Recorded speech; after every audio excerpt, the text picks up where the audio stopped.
turno por turno.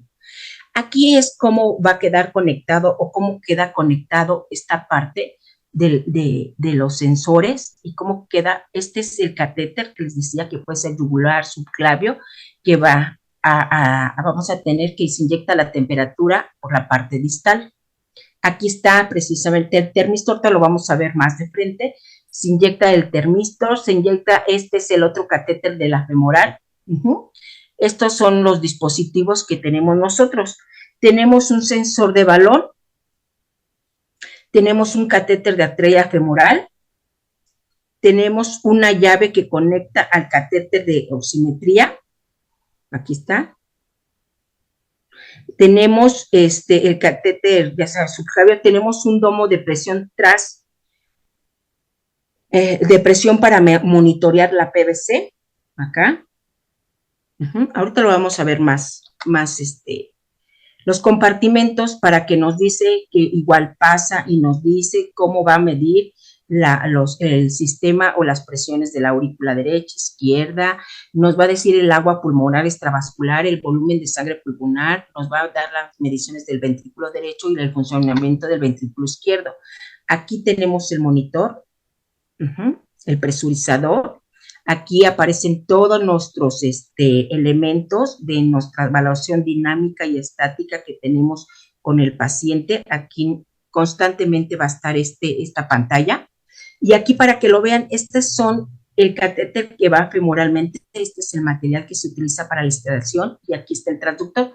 Y miren, aquí viene el catéter central con el sistema pico dotado. Este es el termómetro que mide la temperatura de eyección. Es en el paciente. El catéter arterial pico dotado del termómetro mide la llegada del indicador a la arteria. Esta está en la femoral.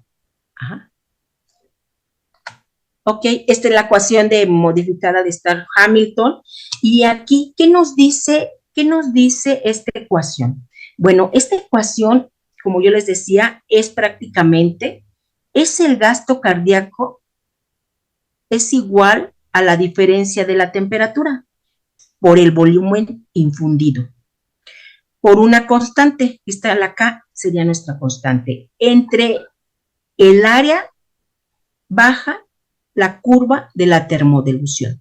Es prácticamente cómo vamos inyectando, nos dice esta parte, cómo se inyecta el tiempo medio de inyección y lo que decíamos, el tiempo de caída exponencial de nuestro gasto cardíaco. Y estas son las variables del índice cardíaco que vamos a encontrar: volumen de sangre, agua pulmonar, frecuencia cardíaca, presión venosa central, presión de arteria media, índice de resistencias vasculares sistémicas, volumen global al final de la diástole, índice de permeabilidad vascular, velocidad de aumento de la presión arterial, variación del volumen sistólico y variación de la presión de pulso. Estos son los parámetros que nos va a arrojar el monitoreo pico. Aquí no se los voy a decir porque es lo que yo les decía que es muy importante.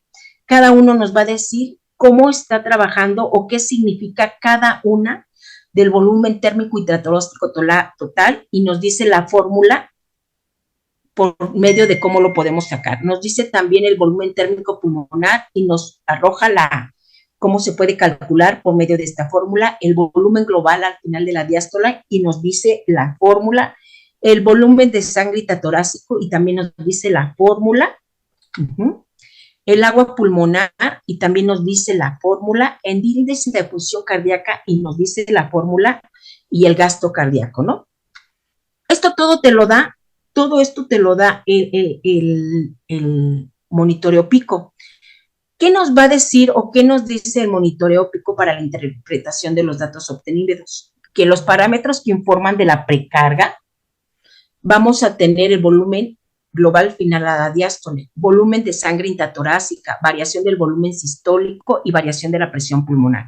Ya vieron que esta parte es muy importante porque va cambiando toda esta parte en el sistema pico y lo que nos refiere la forma de los parámetros de la precarga. Todas estas siglas es difícil que se las aprendan. Hagan precisamente su tablerito con esto, poco a poco para que lo vayan aprendiendo. Parámetros que informan la poscarga serían las resistencias vasculares sistémicas. Parámetros que informan la contractilidad cardíaca es la fracción de eyección global, el índice de función cardíaca, la velocidad y aumento de la presión ventricular pico. Y todo lo vamos a encontrar aquí en estos parámetros. Ajá.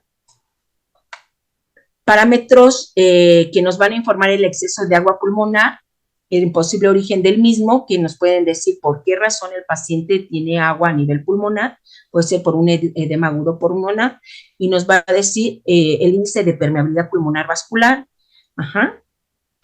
Y aquí podemos ver que algunas limitaciones al método de dilución podemos tener que si tiene muy severamente resistencias vasculares pulmonares, no va a ser posible colocarlo. Lesiones pulmonares, resección del parénquima pulmonar. Entonces, no nada más esas, también algunas pueden ser las infecciones por parte de algunos gérmenes, bacterias, por hongos, por émbolo séptico o por parásitos. Esto también nos puede decir que está contraindicado ponerlo. Por malignidad también, pues carcinomas, ¿sí? No tiene caso que nosotros nos desgastemos a lo mejor con este tipo de pacientes. Ajá, en linfomas, sarcomas de Kaposi, granulomatosis, y prácticamente pues datos de carcinomas. O también en algunos pacientes autoinmunes, también artritis reumatoide, síndrome de absceso aséptico, tromboembolia pulmonar, infarto granulomatoso, también no hay que está limitado, ¿no? Bulas también, o quistes. Aquí es la comparativa del modelo PICO, que no es tan, yo no diría, pero sí es invasivo, pero vean que el de la arteria el de Swan-Ganz es mucho más porque es más profundo y llega a tener mayores complicaciones, ¿no? Cuidados de enfermería. Esto es muy importante para nosotros. Debemos de mantener las extremidades extendidas para evitar acodamientos del catéter, si es necesario con contención de la extremidad inferior, donde tenga canalizado al paciente. Evaluar constantemente la perfusión distal a través de elaboración de pulsos distales, coloración, temperatura de la piel, la curación del catéter, toma de laboratorios para ver los tiempos de coagulación del paciente y no nada más eso, química sanguínea, BH, estar vigilando precisamente todo lo que es laboratorios, ¿no? Evitar desplazamiento del dispositivo invasivo en el momento del baño o de la movilización. Acuérdense que para movilizar este tipo de pacientes tenemos que hacerlo con 2 personas. Prevenir las lesiones por presión y prevenir las infecciones de torrente sanguíneo.